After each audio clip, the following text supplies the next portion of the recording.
अस्सलाम वालेकुम। उम्मीद करता हूँ आप खैरियत से होंगे। आज हमारी कहानी का मौजू है पहाड़ों की दहशत। ये कहानी है अबरार नामी लड़के की। एक नौजवान और जोश से भरा हुआ शख्स जिसे सफ़र का जुनून था। इसे नई जगह देखना, नई सकाफ़तों का तजर्बा करना बहुत पसंद था। इसकी यही धुन इसे ले गई थी पाकिस्तान के शुमाली इलाका जाती कश्मीर के शानदार पहाड़ों की गोद में। वो तन्हा सफ़र करना पसंद करता था। इसे लगता था कि इस तरह वो खुद से बेहतर तौर पर जुड़ सकता है। इस बार भी वो अकेले ही रवाना हुआ था। इसका मंसूबा था कि वो कुछ दिन पहाड़ों में गुजारेगा, ट्रैकिंग करेगा, कैंपिंग करेगा और फितरत की गोद में सुकून पाएगा। वो पहुंचा तो जन्नत का नज़ारा था। सरसब्ज पहाड़, बर्फपोश चोटियां, घने जंगल और एक साफ सुथरी झील। वो महसूर हो गया।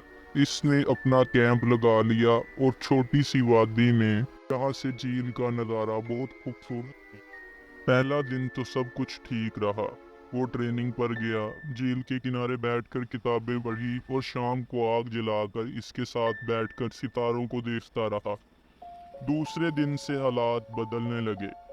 रात के वक्त इसे अजीब सी आवाजें सुनाई देने लगी। पहले तो इसने इन्हें हवा के झोंकों या किसी जानवर की आवाज समझा, लेकिन जब वो आवाजें मुसलसल आने लगी तो इसे इससे खौफनाक हो गया।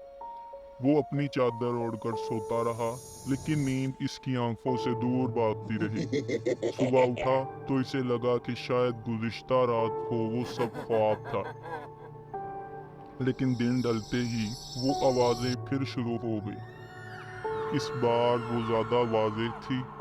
इसे ऐसा लगा जैसे कोई इसके करीब ही बोल रहा है। वो खौफजदा होकर अपने टेंट से बाहर निकला, लेकिन अंधेरा था, कुछ नजर नहीं आया। अगले दिन वो सुबह सवेरे ही रवाना हो गया। इसने फैसला किया कि वो इस जगह से दूर चला जाएगा, लेकिन किस्मत ने इसके साथ मजाक किया। रास्ते में इसका पाँव फिसल गया और वो खाई से नीचे गिर गया। जब होश आया तो वो एक गहरे जंगल में पड़ा हुआ था। इसके जिस्म में शदीद दर्द था। इसे ऐसा लगा कि इसकी टांग टूट गई है। वो बमुश्किल खड़ा हुआ और आगे बढ़ने की कोशिश की, लेकिन वो ज्यादा दूर नहीं जा सका।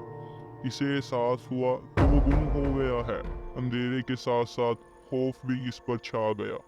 वो बैठ गया और रोने लगा। इसे अपनी जिंदगी का सबसे बड़ा अफसोस हो रहा था कि वो तन्हा सफर पर आया था। इसी वक्त इसे वही आवाजें सुनाई दी जो गुज़िश्ता रात सुनी थी, लेकिन इस बार वो ज्यादा करीब थी। इसे लगा जैसे कोई इसकी तरफ बढ़ रहा है। वो डर के मारे चीखने लगा।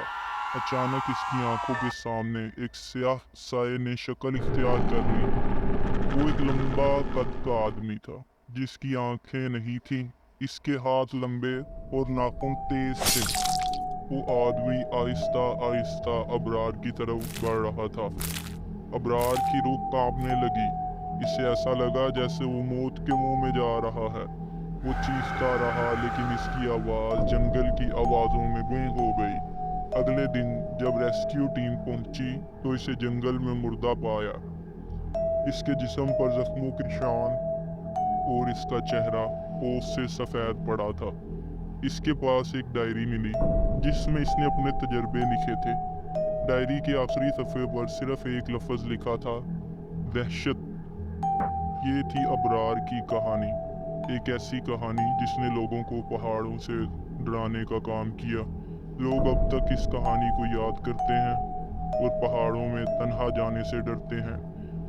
ये कहानी एक सबक थी कि इंसान को कभी भी फितरत की ताकत को नज़रअंदाज नहीं करना चाहिए।